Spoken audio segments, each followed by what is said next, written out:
နောက်တစ်ခုက root ဆွဲတာပေါ့နော် root ဆွဲရင်သူက root တွေကိုသွားလိုက်sorry plan တွေကိုသွားလိုက် plan တွေကိုသွားပြီးရင်သူကdraw နဲ့ဆွဲရမှာ okay draw ဆိုရင်သူက okay click သွားတာပါပဲလဲပါတယ် click ပြဿနာကဘာလဲဆိုတော့ဒီကောင်ကဟိုရွှေ့လို့မရဘူးဆိုတော့ arrow key နဲ့သွားတယ်ဒီ keyboard က arrow key နဲ့ click နဲ့သွားမှအဲ့လိုမှရပြင်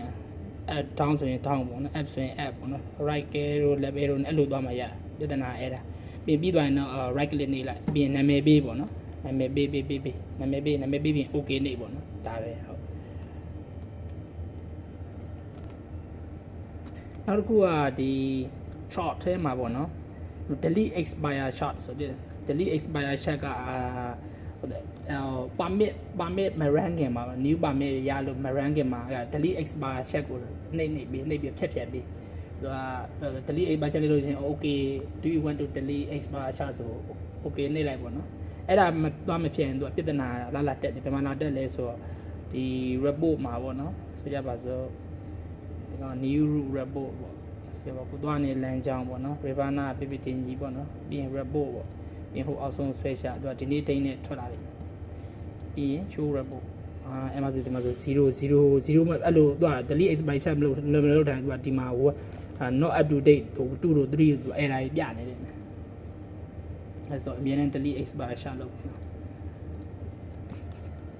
ခုနပြောလိုက်တာကတော့ခုနဟို update ဖြစ်မဖြစ်ကြည့်ရပါတော့เนาะအဲကောင်ကဘယ်ထဲမှာလဲဆိုတော့ဒီ chart ထဲမှာ okay report ပြီးလို့ရှိရင် new root report ကိုသွားတဲ့ root ကိုလက်ရှိသွားနေတဲ့ root ကိုရွေးပေါ့နော် Vivana တို့ PP ကျင်းကြီးကိုသွားနေပေါ့နေရပေါ့ပြီး report နေပြီးဟိုအောက်ဆုံးဆွဲချဒီနေ့တိတ်နဲ့ထွက်လာတယ်ဒီတိတ်နဲ့ထွက်လာတယ်ပြီးရင် show report နဲ့ပြီးရင်ဒီမှာဟိုပါပေါ့နော်0ပြရတယ်ပေါ့နော်အောက်ကောင်0ပြီးရင် week 45 the weekly update လုပ်ရင်လည်းခုနလိုပဲဒီလိုပဲပြန်ပြီးတော့ပြန်ကြည့်ပေါ့ဟို BSC inspection ပေါ့နော်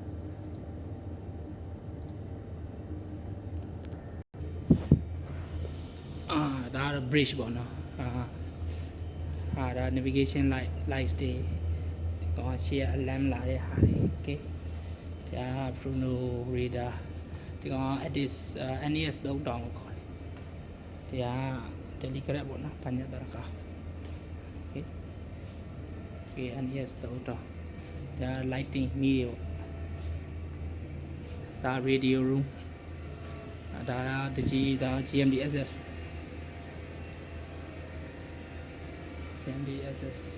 ဒီကောင်ကတကြီးဟို email ပို့တာ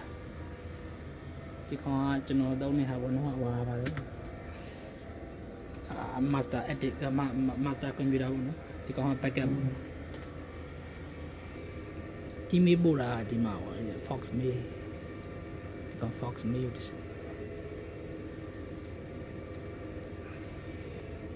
okay ဒါတကြီး mail ပို့တဲ့ computer ပေါ့နော်Fox mail တစ်ချက်ဖွင့် okay ပြီးလို့ချင်း non report ပေါ့နော် for example non report ဒီမှာsend okay send နဲ့တော့အဲဆိုမနေ့ကပို့ခဲ့တဲ့ဟာရှိရပေါ့ non report ရှိရ non report ဆိုပြီး reply all ပေါ့ reply all နေရင်ပြီးရင်ဒီကောင် copy ပြန်ကူးပေါ့ okay copy ပြန်ပေါ် paste လုပ်ပြီးအောက်ကောင်ပြန်ဖြစ်ပြင်စရာရှိရပြင်ပေါ့နော်ပြင်စရာရှိရပြင်ပြီး save လုပ်လိုက် save လုပ်လိုက်တော့ drop ထဲကိုရောက်သွား drop ထဲကိုရောက်သွားပေါ့အဲ့ဒါမျိုးပြီးရင်အဲ့လိုလေးပြင်ပေးလိုက်ပြီးရင်တကြီးကိုဟိုပါပြတ်ပို့လိမ့်မယ်ပေါ့နော် non report ပြီးရင်ဒီကောင်တစ်ခုနဲ့တစ်ခု LAN ချိတ်ထားတာကြိုးချိတ်တာ wifi နဲ့ချိတ်တာပေါ့နော်ဒီကောင် LAN ကြိုးတော့မ wifi နဲ့ချိတ်တယ်အဲ့ဒါဆိုကျွန်တော်နဲ့ဆိုင်တဲ့ဟိုဟာလေးဒီထဲမှာဒီထဲမှာပေါ့နော်ပြီး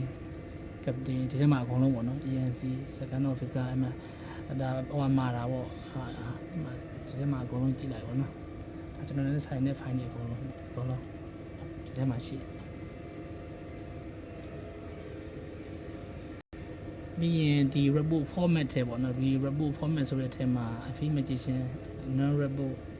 ဒါအောက်က engine ကနေလာတဲ့ non report ပေါ့နော် C ဘလောက်ထဲဝင်ကြည့်တဲ့ဟာဒီထဲမှာC ဘလောက်လဲဘာညာတာကဝင်ကြည့်လို့ရတယ်